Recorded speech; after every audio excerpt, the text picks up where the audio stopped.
गरीब पर बढ़ता हुआ ठंड का कहर। राजू एक बहुत ही गरीब और छोटा मजदूर है। वह बहुत मुश्किल से अपने परिवार का लालन पालन करता है और ठंड का मौसम आ जाता है। उसकी झोंपड़ी भी टूटी फूटी है। उसकी छत से ठंडी हवाएं आती हैं और खिड़की से भी।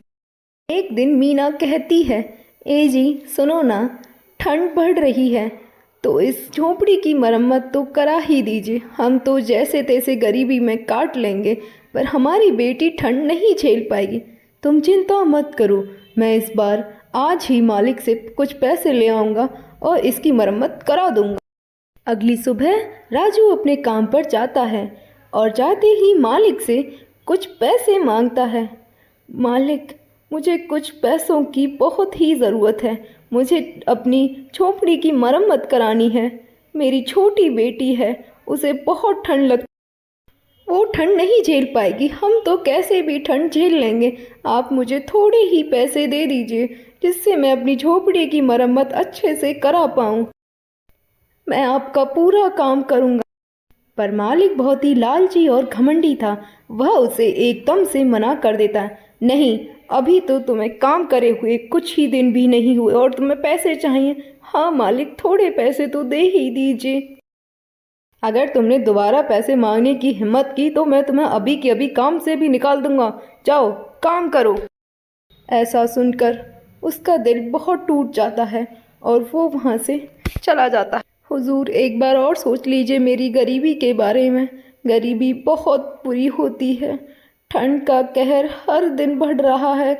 मेरी विनती और सुनिए, मैं आपका पूरा काम बहुत मेहनत से करूँगा। पर मालिक नहीं मानता और वह उदास दिल के साथ अपने घर आता है। जैसे ही रीमा पूछती है, ए जी पैसे ले आए क्या? नहीं नहीं, मालिक ने मुझे पैसे नहीं दिए। मैंने बहुत विनती की, पर तुम चिंता मत करो, अगले महीने की पहली तारीख को ही मैं पैसे ले लूँगा उनसे।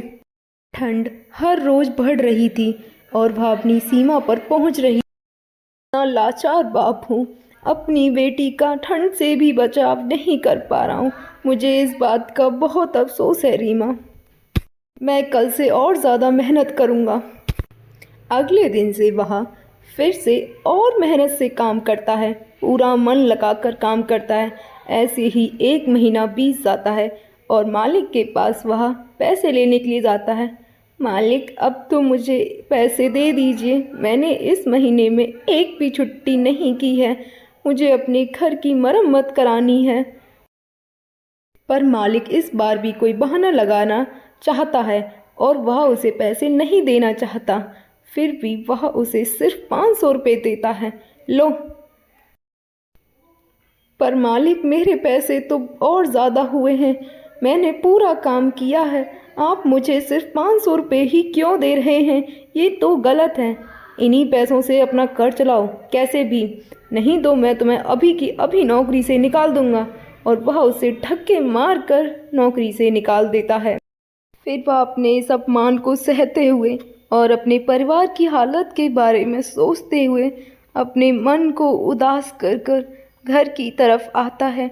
वह रास्ते भर बहुत चिंता में डूबा हुआ था और आते ही उसकी पत्नी रीमा उससे बोल, आज तो मालिक ने पैसे दे ही दिए होंगे ना जी?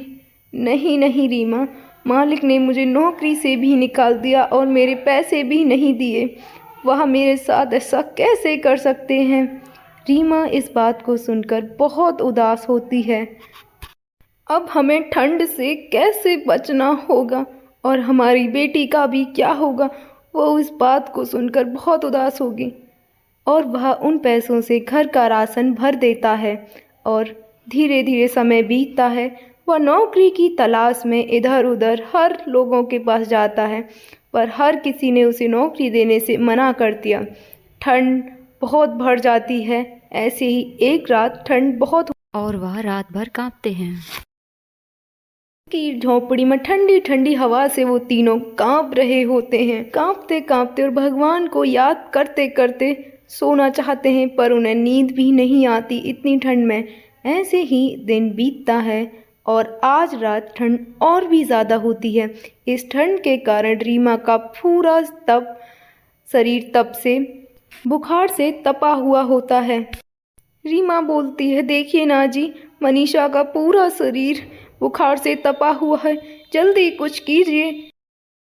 पर मेरे पास तो पैसे भी नहीं है, मैं अपनी बेटी का कैसे दिखाऊं, मुझे कुछ समझ नहीं आ रहा। नहीं, आपको कुछ तो करना होगा, इसका बुखार बढ़ता ही जा रहा है, हम इसे ऐसे नहीं छोड़ सकते। फिर वह अपनी बेटी को देखता है पर उसका बुखार तो कम ही नहीं होता। फिर वह अपनी बेटी मनीषा को गोदी में उठाकर अस्पताल के लिए निकल जाता है और रीमा भी उसके पीछे पीछे चलती है। फिर वह अस्पताल की ओर निकलते हैं और रास्ते में वह अपनी बेटी को थोड़ा उतारता है और देखता है कोई तो हमारी मदद करे, पर सड़क पर कोई नहीं होता और वह बहुत ही लाचार समझता है और रोने लगता है। आज मैं अपनी बेटी को भी नहीं दिखा सकता, मैं इसकी जिम्मेदारी भी नहीं पूरी कर पा रहा हूँ। वह बहुत दुखी होता है। रीमा भी इस बात से बहुत दुखी होती है कि हम अपनी बेटी के कैसे माता पिता हैं, हम उसका ध्यान भी नहीं रख पा रहे। फिर वह अस्पताल की ओर आगे बढ़ते हैं और वह जैसे ही अस्पताल पहुंचते हैं, वह डॉक्टर से बहुत मिन्नतियाँ करता है कि हमारी बेटी का इलाज करें, पर पैसे ना होने की वजह से डॉक्टर उनका इलाज नहीं करते और उन तीनों को अस्पताल से बेरहमी के साथ बाहर निकाल देते हैं। अब तो जैसे उन पर मुसीबतों का पहाड़ ही टूट पड़ा हो, वह भगवान को बहुत याद करते हैं। हमारे भाग्य में यह क्या लिखा हुआ है। अब उन तीनों को और भी ज़्यादा ठंड लगती है और इस ठंड से जूझते जूझते वह तीनों बेहोश हो जाते हैं और अस्पताल की सीढ़ियों पर ही पड़ जाते हैं। और अगले दिन सुबह होती है तो महेश अपने आप को बेड पर पाता है।